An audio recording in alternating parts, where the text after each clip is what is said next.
여러분 안녕하세요. 경기 침체 여파로 안타까운 사건들이 끊이지 않고 발생하고 있습니다.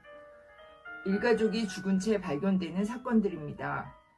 특히 부모들이 자식들을 죽이고 자살하는 사건이 많이 발생하고 있습니다.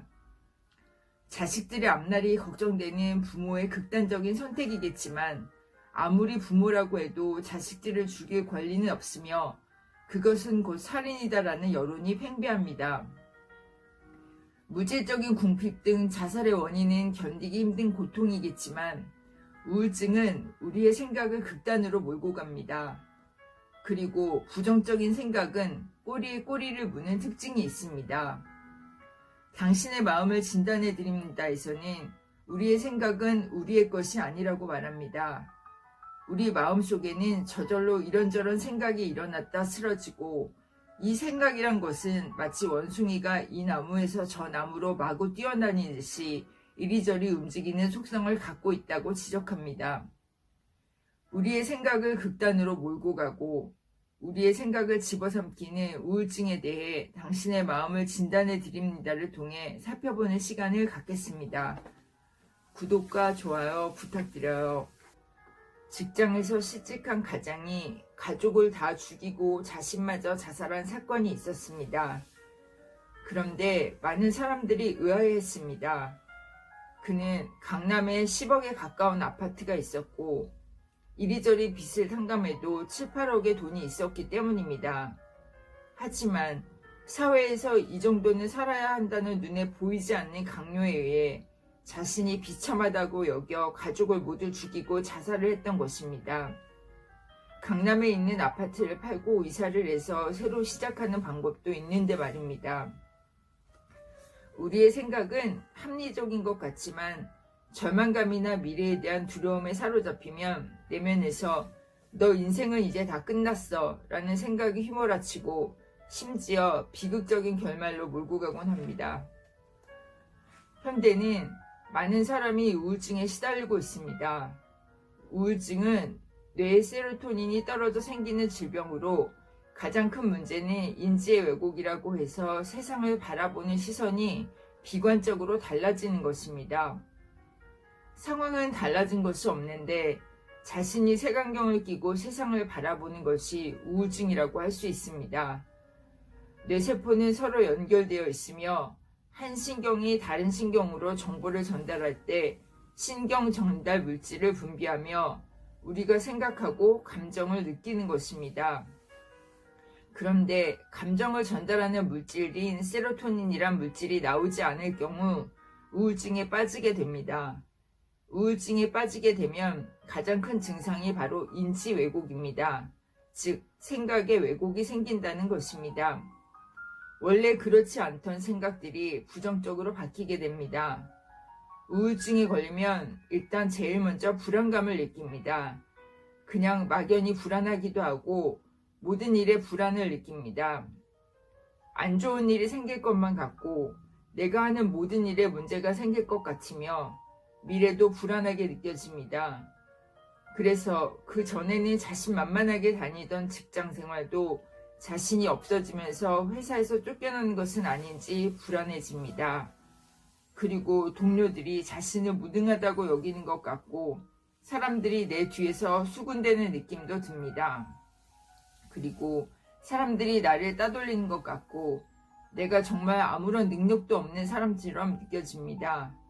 그러다 보니 내 인생은 다 끝날 것 같고 다른 사람들은 다 행복해 보이는데 나만 불행한 것처럼 느껴집니다.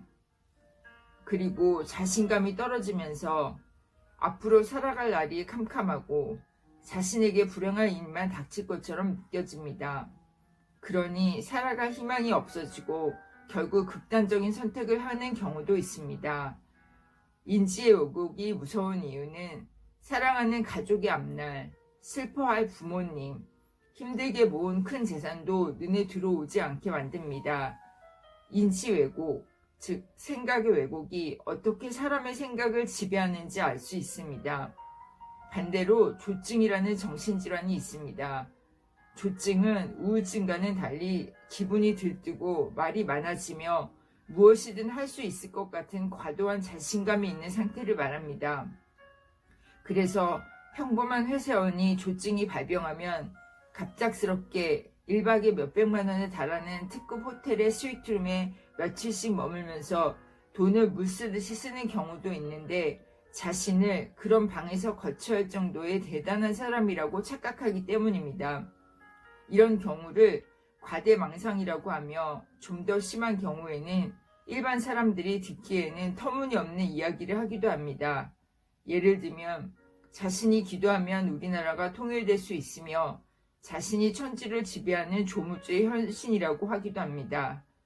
대개의 경우는 자신에게 필요 없는 물건을 신용카드로 수백만 원씩 구입하기도 하고 다른 사람에게 과도한 선심을 쓰곤 합니다. 이런 조증의 증상을 바탕으로 영화나 드라마에서 조증 상태인 사람을 아주 행복하게 그리기도 합니다. 현실은 어찌됐건 그 사람은 자신을 위대한 사람이라고 생각하니 아주 행복할 것 아니냐고 짐작하기 때문입니다.